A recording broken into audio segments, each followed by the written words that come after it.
trial by a conflicted judge who was corrupt. It's a rigged trial, a disgrace.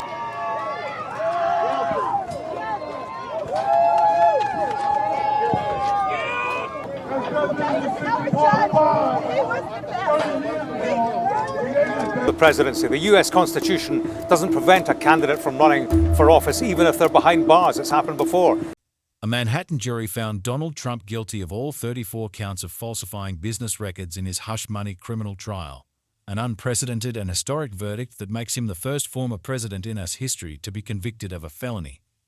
Judge Juan Merchan set a sentencing hearing for July 11. Trump's sentence is up to the judge, and it could include prison time or probation. Prosecutors accused Trump of taking part in an illegal conspiracy to undermine the integrity of the 2016 presidential election and an unlawful plan to suppress negative information, which included concealing a hush money payment to an adult film star. A felony conviction of a former president or party frontrunner is unprecedented, but Trump, who is the 2024 presumptive GOP nominee, can still run for office. Trump called the jury's decision a disgrace and said the real verdict will come during the presidential election on November 5. President Joe Biden said on social media that his 2024 rival can only be defeated at the ballot box. Judge Juan Merchan set Donald Trump's sentencing date for July 11 at 10 a.m.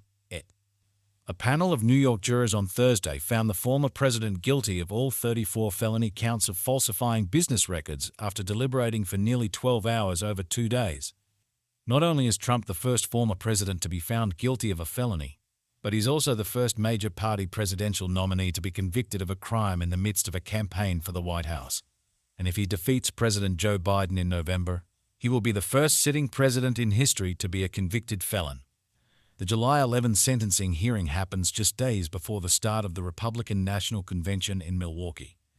While prison time is a possibility, the judge is not required to sentence Trump to jail.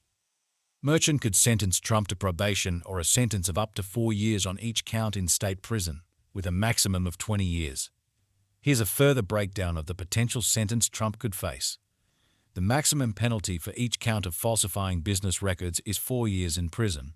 The judge has discretion over how long any prison sentence for each count should be, and whether the sentences would run consecutively one after another or concurrently at the same time.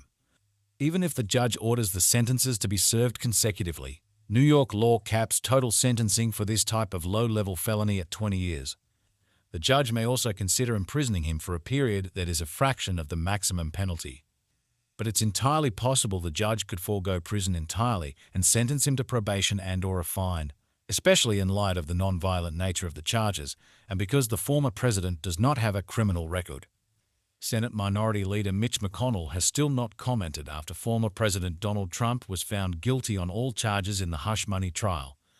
The 3 senators who have declared their candidacy for McConnell's leadership position next Congress since John Thune, John Cornyn, and Rick Scott have all condemned the verdict. Trump and McConnell have a strained relationship.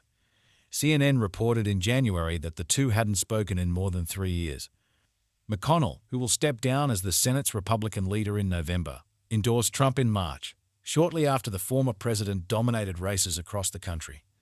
Manhattan District Attorney Alvin Bragg held a news conference shortly after the jury in Donald Trump's hush money trial found the former president guilty of 34 felony counts. Bragg began the conference by thanking the jury and went on to applaud the prosecution team and defend the work of his office. "Our job is to follow the facts and the law without fear or favor, and that's exactly what we did here," Bragg said, adding that while there are many voices out there, the only voice that matters is the voice of the jury. He also noted that both the trial and verdict were arrived at in the same manner as every other case that comes through the courtroom doors. However, Bragg declined to answer questions on Judge Juan Merchan potentially sentencing Trump to prison, or on how the district attorney's office would respond to an appeal. "I'm going to let our words in court speak for themselves when we get to the sentencing matter," Bragg said. "I'm not going to address hypotheticals. They raise arguments,